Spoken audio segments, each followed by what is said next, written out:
ओम नमः शिवाय। सभी दर्शकों को मेरा प्यार भरा नमस्कार। और 12 फरवरी को अमावस्या थी और 6 ग्रहों का योग मकर राशि में था।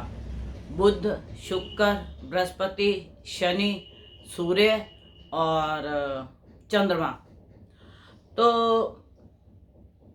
जब 6 ग्रह एक राशि में होते हैं तो कुछ ना कुछ उत्पात या कुछ ना कुछ ऐसी घटनाएं अवश्य होती हैं जो कि एक समय के लिए मिसाल बन जाती हैं। अब जो ये 12 फरवरी को अमावस्या थी, मकर राशि में शनि अपनी ही राशि में विराजमान थे और 12 भाव के स्वामी, जैसे 12 भाव और 9 ग्रह होते हैं, तो 12 भाव के जो कमरे हैं, समझ लो एक प्रकार हमारे शरीर के, तो उसके अंदर हमारे 6 ग्रह जो हैं मकर राशि में विराजमान थे।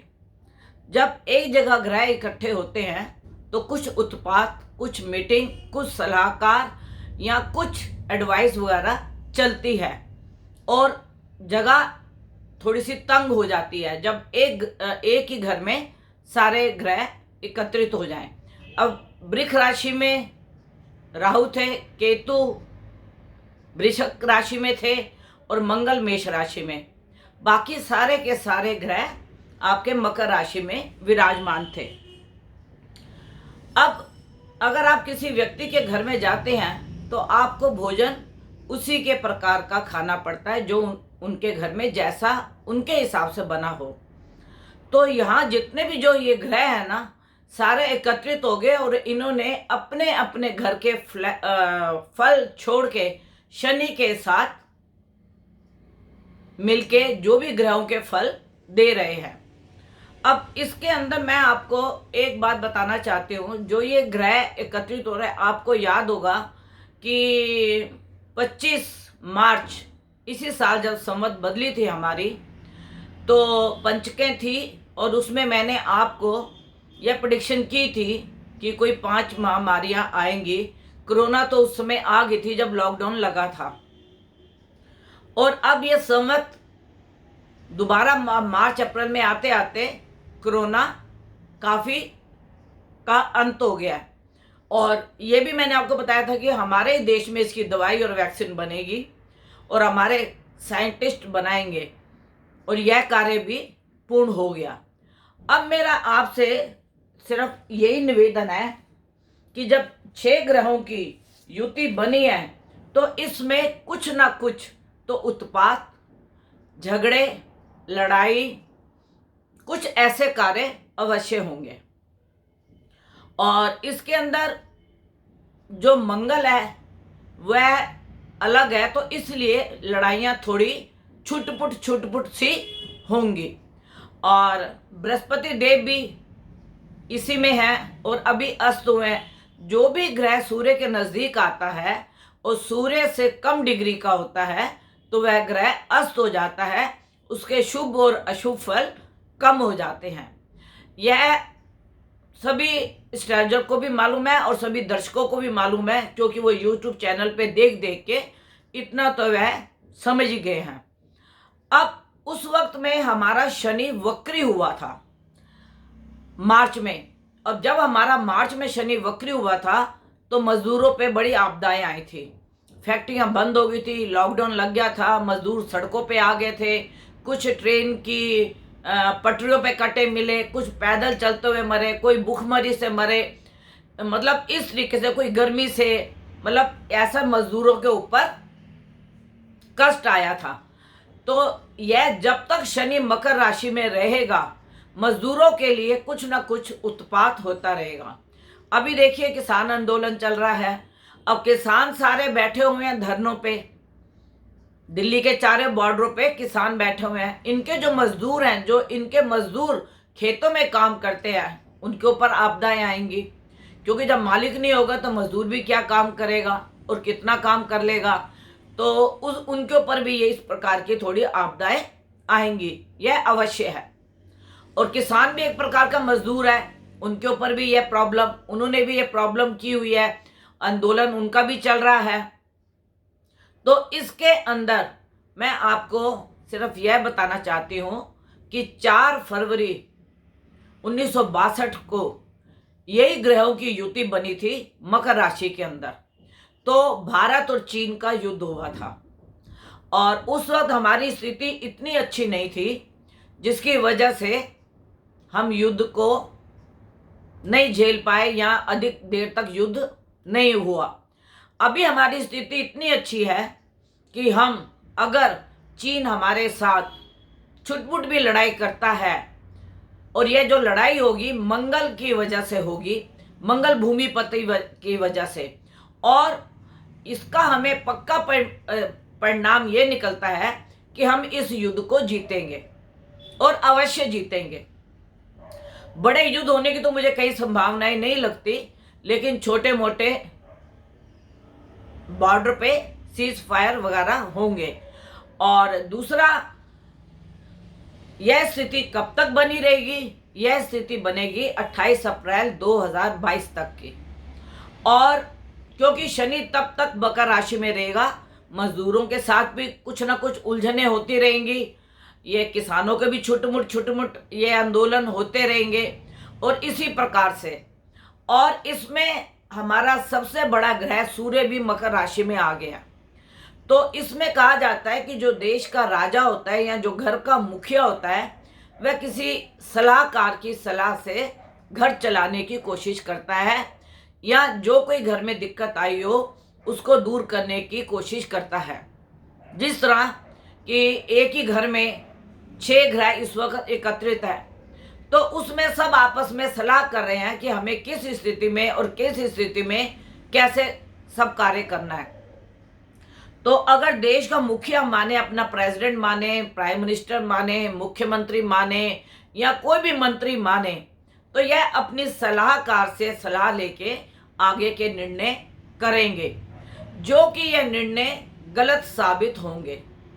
जहाँ तक की संभावना है, यह जो निर्णय होंगे गलत साबित होंगे सलाहकार की सलाह से। और क्योंकि जब ये ग्रह एकत्रित हुए हैं, तो जैसे घर के 5-6 सदस्य एक कमरे में बैठ के अपनी मीटिंग करते हैं, तो कुछ ना कुछ सलाह करते हैं। तो किसी को किसी की सलाह अच्छी लगती है, किसी को किसी की सलाह अच्छी लगती है। और देवों के देव हमारे जो सूर्य देव है, वह भी इसी घर में विराजमान है। तो इस प्रकार से कुछ मुझे ऐसे लगता है कि कुछ सलाहकार कुछ गलत सलाहें या कुछ उनके गलत अनुभव होंगे, जो कि हमारे को भय की स्थिति, डर की स्थिति, युद्ध की स्थिति, लड़ाई झगड़े की स्थिति, ऐसी स्थितियां हमारी बन सकती हैं। और इसी के अंदर एक शुक्र देव जो हमारे हैं, वो भी शनि की राशि में बैठे हुए हैं। तो आपने 1962 में एक अति सुंदरी, जिसका नाम है मनी मनोडोरा, एक स्त्री थी जिसकी हत्या रची गई थी। ये 1962 की बात है, जिसका अभी तक का कोई भी प्रमाण या कोई भी उसका निर्णय नहीं निकला। इसी प्रकार शुक्र की जो स्थिति अब बनी हुई है शनि के साथ, तो मुझे कुछ ऐसा लगता है, ये जो शुक्र है ये फिल्मी जगत में आता है। किसी सुंदर अभिनेता या अभिनेत्री की हत्या की साजिश की जा सकती है, और हत्या हो भी सकती है। और उस हत्या के आरोप किसी बड़े नेता, किसी मुख्यमंत्री, किसी ऐसे लोगों के साथ उनके संबंध की तार के बातचीत होगी। लेकिन और यह जो जैसे अभी सुशांत राजपूत सिंह की हत्या हुई और उसकी काफ़ी देर तक चर्चा चली, इसी प्रकार जो फिल्म जगत से अभिनेता या अभिनेत्री की मृत्यु होगी, उसकी भी चर्चा काफ़ी समय तक चलेगी, और बड़े बड़े लोगों में उसका उनमें नाम लिया जाएगा कि ये नेता है या ये नेता है या ये मुख्यमंत्री है, लेकिन उसका निर्णय नहीं निकल पाएगा।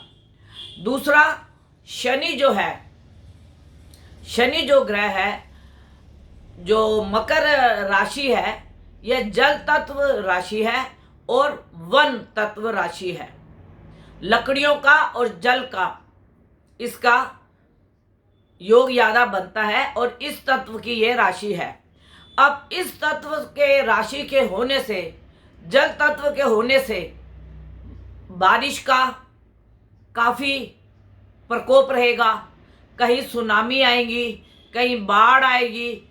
यह मैं अपनी पिछली वीडियो में भी बोल चुकी हूँ और मैं आज भी आपको इस चीज़ का जो संभावनाएं हैं मुझे लगती, कहीं बाढ़, सुनामी, कहीं बारिश का बहुत प्रकोप, इससे भी मजदूरों को, किसानों को काफ़ी नुकसान होने की संभावना है। दूसरा आता है वन तत्व। वन तत्व आपको पता है, शनि को मनाने के लिए शिव जी को मनाना पड़ता है। और आपने एक शिव का भजन भी सुना होगा, मैं राजा जंगलों का, तू रानी महलों की, तू क्या करेगी मुझसे ब्याह करा के, चाहे लिखा हो हमारे भाग्य में। तो यह शिव जी पार्वती को कहते हैं कि तू तो रानी है महलों की और मैं जंगलों का राजा, तू मेरे साथ ब्याह करके क्या करेगी, तू तो काली पड़ जाएगी, फिर तो कोई महलों में ही जाना पड़ेगा। लेकिन अगर हमारे भाग्य में लिखा भी है तो मैं तो तेरे को इस चीज़ के लिए मना करूँगा।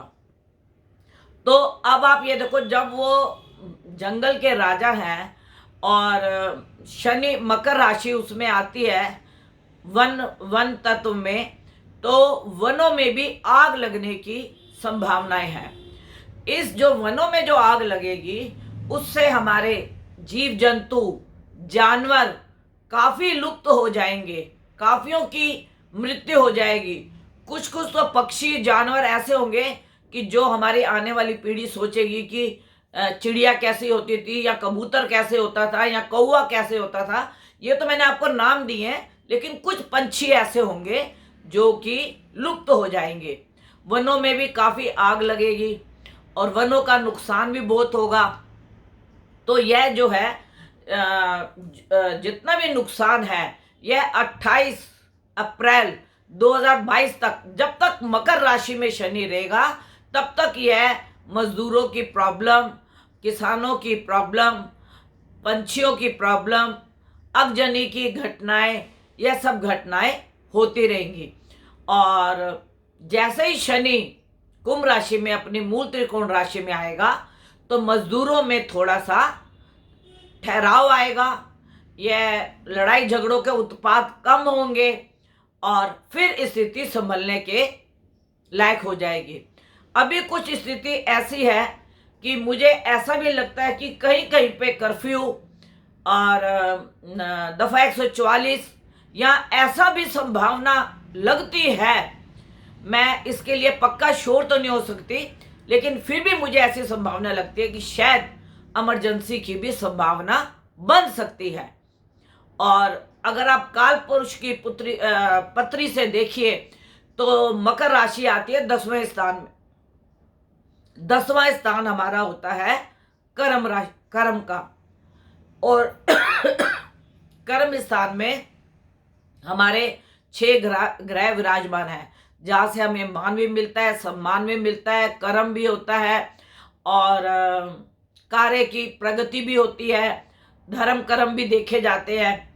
तो बृहस्पति के हिसाब से, जैसे बृहस्पति मकर और आगे कुंभ में होगा, तो हमारे धर्म के जो ठेकेदार है, जो धर्म के कार्य करता है, उसमें भी बहुत परिवर्तन आएगा और लोगों में धर्म की पद्धति बहुत बढ़ेगी और धर्म की तरफ ये काफ़ी इनका झुकाव आएगा। लेकिन धर्म कर्म ये घर में बैठ के करना ज़्यादा पसंद करेंगे। और 10वां स्थान काल पुरुष की कुंडली के हिसाब से हमारी मान मर्यादा का भी होता है, सम्मान का भी होता है। और मैंने आपको पिछली कुंडली में भी कहा था कि हर किसी की राशि के हिसाब से जो ये 6 ग्रहों का योग बन रहा है, काल सर्प के योग के अंदर सिर्फ इसमें मंगल एक अलग हमारा है, बाहर है, जो मंगल करे दंगल उसके अंदर वो थोड़ा सा बाहर है, तो इसलिए हमारी थोड़ी सी यह घटनाएं जो अगजनी की या पुलिस बल की थोड़ी सी रुकी हुई हैं। और जैसे जैसे ग्रह मंगल के साथ युति बनाएंगे तो यह संभावनाएं भी बढ़ जाएंगी और धर्म हमारा काफ़ी चेंज होगा। और आगे आने वाले समय में जो शुक्र है वह हमारा, शुक्र देख लो, शनि देख लो, बृहस्पति देख लो, यह हमारे विदेश योग भी बनाता है, कर्म स्थान से बैठ के हवाई यात्राएं भी बनाता है। तो इसके अंदर भी बहुत से चेंजेस आएंगे, हवाई यात्राओं में बहुत से चेंजेस आएंगे और धर्म कर्म में बहुत से चेंजेस आएंगे। तो मेरी आज तक की जो ये वीडियो अभी मैंने बनाई है, इसके अंदर मैंने आपको 6 ग्रहों की युति का सारा बताया है।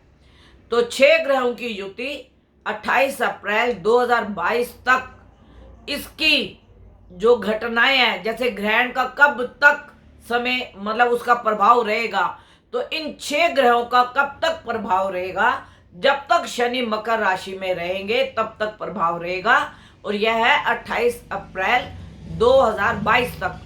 तो इसके अंदर मकर और कुंभ राशि वाले लोगों को व्यापार में सोच समझ के धन लगाना चाहिए और लाभ तो होगा क्योंकि उसके अंदर कई लाभ के ग्रह भी है, लेकिन इसके अंदर घाटे की संभावना भी अधिक मालूम लगती है क्योंकि शनि अपने घर का होते हुए भी अपने घर को नुकसान तो नहीं करता, लेकिन अगर आपकी मति ठीक ना चली और आपका सलाहकार आपको ठीक सलाह देने वाला एडवाइज़र आपका ठीक ना हुआ तो आपको नुकसान भी हो सकता है। और मिथुन, सिंह और तुला राशि वाले, इनके लिए थोड़ा सा इन योगों में जो 6 ग्रह के योग हैं उसके अंदर थोड़ा संभल के चलना पड़ेगा, उसके अंदर बहुत बड़ा रिस्क नहीं लेना। और जैसे आपको संभावना लगे, आपके अंदर की आत्मा इस परमात्मा, अगर आपकी आत्मा और परमात्मा आपको इस कार्य, किसी भी कार्य को करने की सलाह देता है और अगर आप उसको करते हैं तो थोड़ा सोच समझ के करेंगे तो आपको इसके अंदर नुकसान की संभावना नहीं होगी, क्योंकि यह सब जो गतियां होती है, ग्रह की जो गति होती है वो चलायमान होती है। ग्रह तो अपना काम करते ही हैं। कभी देखो, अगर ग्रह अपना काम नहीं करेंगे तो सूर्य नहीं निकलेगा तो दिन नहीं होगा, चंद्रमा नहीं आएगा तो रात नहीं होगी। यह तो अपना कार्य करेंगे, लेकिन उसको समझना और समझ के चलना, यह मनुष्य को भगवान ने अपनी बुद्धि दी है, उसके हिसाब से कर्म करें और ऐसा कर्म करें कि जो हमारे साथ आगे तक जाए। हम अपने खूब गुणा भाग तो करते हैं कि इतने गुणा किए, इतने जमा कर लिए, इतने गुणा किए, इतने घटा हो गए, इतना में नुकसान हो गया, इतना में फायदा हो गया, लेकिन साथ में क्या जाता है? साथ में तो हमारे कर्म ही जाते हैं। कर्मों का लेखा देखा जो है उसको जमा घटा करो तो आपको कुछ समझ में आएगी कि हमने अपने साथ क्या लेके जाना है। पैसा तो हमने बैंक में जमा किया और निकाला, हमने किसी को दिया, उससे वापस लिया, ब्याज ली, ब्याज दी, ये तो हम काम करते हैं। लेकिन कर्म, ये पैसा तो यहीं का यहीं धरा रह जाएगा। तुमने जिसको दिया होगा, अगर आपकी अकाल मृत्यु आई है या आपकी मृत्यु लिखी है या आपका कुछ ऐसा योग बना हुआ है, अगर आपने जिसको पैसा दिया, पैसा तो उसके पास ही चला जाएगा, पैसा तो आपके पास आपको नहीं मिलेगा आपके मरने के बाद, लेकिन जो कर्म आपने किए होंगे उसका फल आपको अवश्य मिलेगा। तो इसीलिए आप कर्म का जमा घटा करें, ना कि आप धन का जमा घटा करें। अगर आप कर्म का जमा घटा करते हैं कि मैंने कितने गलत कर्म किए, कितने अच्छे कर्म किए, उसका आपको क्या फल मिलना है, तो यह कर्म ही आपके साथ जाएंगे। और यह जो हम कहते हैं ना कि हमारे परलब्ध, हमारे पिछले जन्म के कर्म है, तो हमने तो पिछला जन्म देखा नहीं, हमने तो पिछले जन्म का हमें कोई अनुभव नहीं, लेकिन हमारे जो आचार्य हैं, हमारे गुरुजन हैं, जो हमारी पत्री देखते हैं, पंडित है, वो हमें बोलते हैं जी आपके परलब्ध में ये लिखा था, आपके परलब्ध ये कुंडली में बता रहे हैं। तो हमें क्या पता हमने परलब्ध में क्या किया है। तो मैं आज आपको बताना चाहती हूँ कि कर्मों का जमा घटा कीजिए आप, कि कितने अच्छे कर्म किए, कितने बुरे कर्म किए, हमारे कितने बुरे रह गए और कितने हमारे अच्छे बढ़ गए। तो ये कर्म जो है हमारे साथ जाएंगे। यही बात कह के मैं आपको विराम देती हूँ और जो अगली मेरी वीडियो होगी जब बृहस्पति कुंभ राशि में आएंगे तो मैं उसके बारे में भी बताऊंगी, और समय में जो छोटे छोटे ग्रहों का परिवर्तन होगा उसके बारे में भी आपको बताऊंगी। नमस्कार। और मेरा कॉन्टैक्ट नंबर है 9810930691, 9999338366। यह मेरा कॉन्टैक्ट नंबर है। मैं 11 बजे से 4 बजे तक आपकी कुंडली का अवलोकन करके आपको बता सकती हूँ। जो भी मेरे से कॉन्टैक्ट करना चाहे मेरे इस कॉन्टैक्ट पे मिले और मेरे से बात करें। नमस्कार। आप और आपका परिवार सदा खुशी रहे, ध्यान से रहे और स्वस्थ रहे। अपनी सेहत का ध्यान रखें, अपने बड़े बुजुर्गों का आशीर्वाद लें और अपने बड़े बुजुर्गों का भी ध्यान रखें। यही मेरा आपसे निवेदन है। ओम नमः शिवाय।